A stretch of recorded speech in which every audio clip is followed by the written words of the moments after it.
sobre el tema de la Iglesia y el Estado, que fue usado como un martillo contra casi todos nuestros testigos, una de las recomendaciones importantes que hicimos fue que, si eso vuelve a ocurrir en el futuro, si algún superior en el ejército, un superintendente de un distrito escolar, alguien en el sistema de salud o quien sea, usa eso contra alguien que simplemente está defendiendo su libertad religiosa o simplemente está rezando en público, que en un corto periodo de tiempo, si alegan la separación de Iglesia y Estado, ese funcionario público debe explicar por escrito cómo esa persona ha violado la Constitución.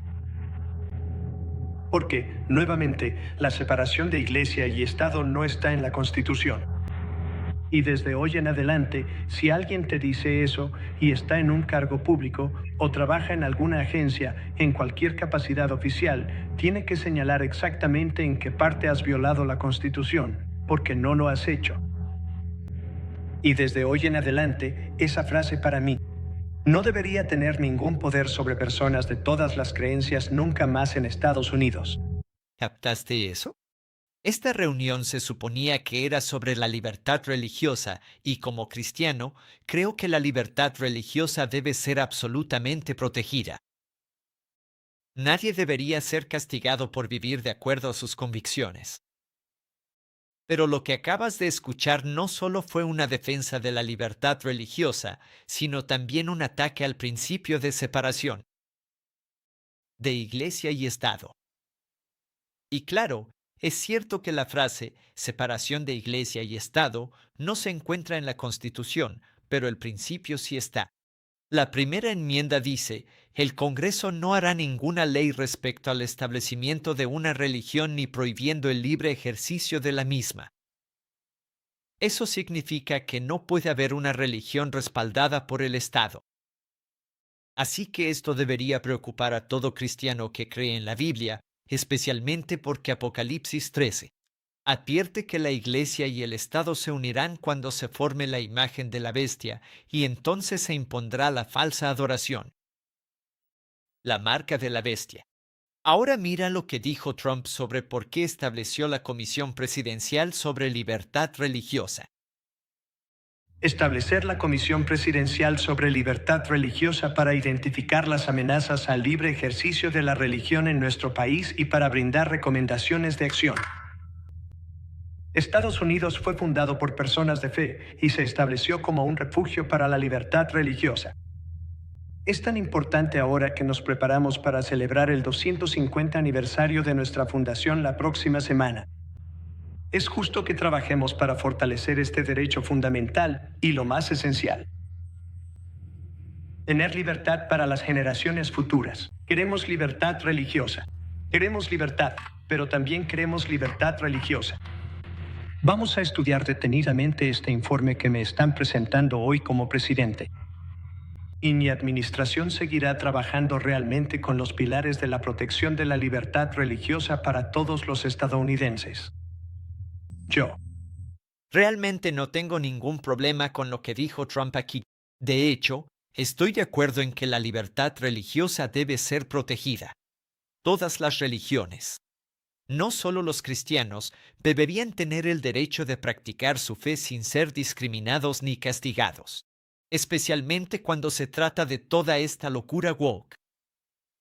No quiero tener que enfrentar acciones legales porque no quiero usar un pronombre que no coincide con el género biológico de una persona. ¿Por qué tengo que seguirles la corriente en su fantasía? No quiero hacer eso. Va en contra de mi fe. Y no quiero que mis hijos sean obligados a participar en un currículo LGBTQ. En el colegio, eso va en contra de lo que yo creo sobre el sexo y la identidad de género. Ahora, no me malinterpretes, respeto a la comunidad LGBTQ en cuanto a que creo que todos tienen derecho a vivir su vida como quieran, pero no tengo que estar de acuerdo con eso, y no debería ser castigado por ejercer mi libertad de expresión para oponerme. Estos son solo algunos de los desafíos que enfrentaron los cristianos bajo la administración de Biden, que promovió la ideología woke a costa de la libertad religiosa. Y no estoy tratando de ser político, eso es simplemente un hecho. Por eso Trump está contraatacando, y yo valoro eso. Pero hay una línea muy delgada entre proteger los derechos religiosos y que el gobierno respalde o imponga una religión. Y parece que la administración de Trump está empezando a cruzar esa línea. Eso no es el camino cristiano. Jesús dijo en Juan capítulo 18, versículo 36, Mi reino no es de este mundo. Él no dijo, mi reino necesita que el Estado lo imponga, ni les dijo a sus discípulos que tomen el control de Roma. Él los envió a predicar el Evangelio y ganar conversos. Así que cuando un gobierno dice que va a proteger la religión, los cristianos deberían preguntar, ¿proteger cómo? Si es protegiendo la conciencia y asegurando la libertad de expresión, bien. Pero si es mezclando la influencia religiosa con el poder político, eso es peligroso. Eso es lo que parece que la administración de Trump está intentando hacer en conjunto con el nacionalismo cristiano. Y ese tipo de unión entre la Iglesia y el Estado nunca ha terminado bien. Solo hay que mirar la Europa católica en la Edad Media, luego la Iglesia de Inglaterra e incluso a los puritanos en la América colonial. Todas estas religiones se unieron con los poderes del Estado y la persecución de los que no se conformaban fue el resultado inevitable. Especialmente en la Europa católica, millones de personas fueron asesinadas por rechazar la autoridad del Papa en guerras religiosas, cruzadas e inquisiciones. Fue un periodo oscuro en la historia y la administración de Trump, al socavar la separación entre la Iglesia y el Estado, nos está llevando de vuelta en esa dirección. Ahora quiero revisar una publicación en línea que informa sobre esto de parte de The Associated Press, titulada Una comisión de Trump insta a tender puentes entre la Iglesia y el Estado en un amplio borrador de informe. Hay muchas cosas buenas en este informe, junto con una o dos cosas que me preocupan. Algunas de las cosas buenas que menciona son la protección de la expresión religiosa en espacios públicos, asegurar que los padres tengan el derecho de excluirse de lecciones escolares por motivos religiosos, la protección para personas que se oponen a políticas relacionadas con mandatos de vacunas y el uso de pronombres, y la recomendación de que las agencias federales publiquen materiales de Conozca sus derechos para que los creyentes comunes puedan entender sus derechos en vez de ser intimidados al silencio. Y hay más también. Creo que esas son cosas muy buenas. Me hace sentir que puedo tener más confianza en ser cristiano y expresarlo sin tener que enfrentar represalias. Pero hay cosas que son una clara erosión de la separación entre la Iglesia y el Estado, como la idea de construir puentes entre ambos y eliminar. Ya.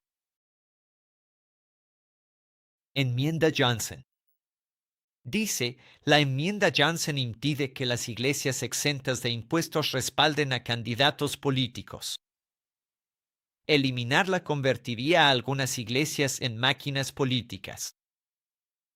Y una vez que las iglesias se involucran en la política, ya no están simplemente predicando el Evangelio.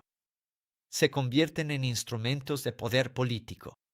O sea, imagina nada más que las iglesias en todo Estados Unidos sean movilizadas como centros de campaña. Imagina a los políticos cortejando a los pastores para conseguir votos y donaciones de sus congregaciones. Imagina que los sermones se conviertan en discursos de campaña. Y eso abre la puerta a la corrupción. Porque, a cambio del apoyo de los votantes cristianos, los políticos podrían sentirse obligados a aprobar leyes a favor de las iglesias cristianas.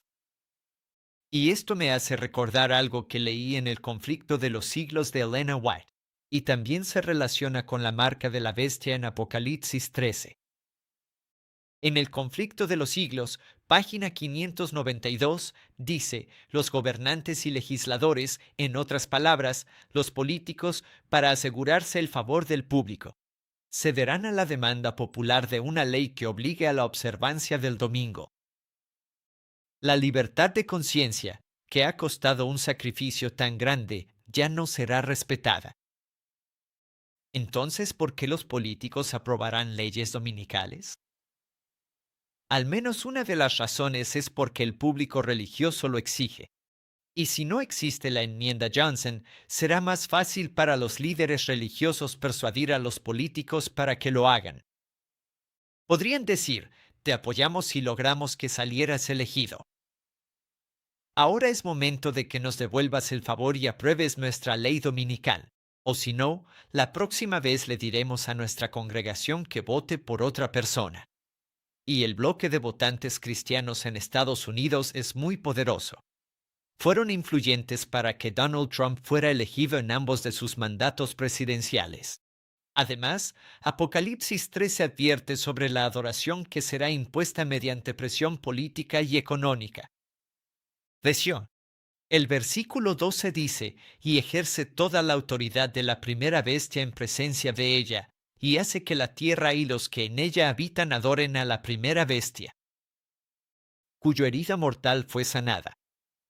Y luego, los versículos 16 al 17 dicen, hace que todos, pequeños y grandes, ricos y pobres, libres y esclavos, reciban una marca en su mano derecha o en sus frentes, y que nadie pueda comprar ni vender, sino aquel que tenga la marca o el nombre de la bestia o el número de su nombre. Aquí estamos hablando de sanciones económicas. Esto es algo que solo puede hacer el gobierno. En otras palabras, el gobierno aprobará leyes que restrinjan la compra y venta para quienes se nieguen a aceptar la ley de adoración dominical, la cual constituirá la marca de la bestia. Y eventualmente, el gobierno impondrá la muerte como castigo para quienes persistan. El versículo 15 dice, se le concedió poder para dar aliento a la imagen de la bestia, para que la imagen de la bestia pudiera hablar y hacer que todos los que no adoraran la imagen de la bestia fueran muertos. La imagen de la bestia de la que se habla es la próxima unión entre la Iglesia y el Estado, que vemos formándose ante nuestros ojos. Y para aquellos que tal vez estén escuchando esto por primera vez y aún necesiten aclarar todo esto, se los recomiendo mucho. Consigan el set devocional de Daniel y Apocalipsis, verso por verso, The Amazing Facts. No solo vas a aprender lo que dice la profecía bíblica sobre Estados Unidos, la unión de la Iglesia y el Estado y la próxima ley dominical, sino que también aprenderás sobre muchas otras profecías de los libros de Daniel y Apocalipsis. Como el sueño de Nabucodonosor de la estatua hecha de 4 metales en Daniel capítulo 2. La profecía de las 70 semanas en Daniel capítulo 9 y cómo se identifica. Y el año exacto del bautismo y la crucifixión del Mesías, el surgimiento e identidad del Anticristo, los 4 jinetes del Apocalipsis, las 7 últimas plagas, la segunda venida de Jesús y mucho más. Escanea el código QR que aparece en pantalla o haz clic en el enlace en la descripción del video para pedir hoy mismo tu set devocional de Daniel y Apocalipsis, verso por verso. Como cristianos, definitivamente debemos defender la libertad religiosa. Debemos defender el derecho de cada persona a seguir su conciencia y adorar a Dios libremente. Pero proteger la libertad religiosa no es lo mismo que unir la Iglesia y el Estado. En el momento en que la Iglesia empieza a depender del poder político para cumplir su misión, pierde de vista la misión que Jesús realmente le dio. Jesús no llamó a sus seguidores a obligar a la gente a obedecer mediante leyes, nos llamó a predicar el Evangelio e invitar a las personas a seguirlo. Así que mi llamado para ti es que pongas a Cristo y su palabra por encima de todo. Por más que suene así, este no es un video antigobierno ni para atacar a Trump. De hecho, me gustan muchas de las políticas de Trump. Y creo que los cristianos deben obedecer las leyes del país. Pero una vez que esas leyes entran en conflicto con la Biblia, tenemos una obligación mayor. Hechos 5:29 nos dice que debemos obedecer a Dios antes que a los hombres. Déjame saber si estás de acuerdo o en desacuerdo en los comentarios. Hablemos de eso. Y si tienes alguna pregunta que te gustaría que responda en un próximo video o alguna sugerencia de video, házmelo saber también en los comentarios. ¿Sabías que la Heritage Foundation ha sugerido un día universal de descanso basado en las antiguas leyes azules? Esto está directamente relacionado con el tema de la marca de la bestia y todo lo demás de lo que hablé en este video. Aprende más haciendo clic en la pantalla para ver mi video titulado "Esta advertencia sobre la marca de la bestia se está cumpliendo ahora mismo". Gracias por ver el video y que Dios te bendiga.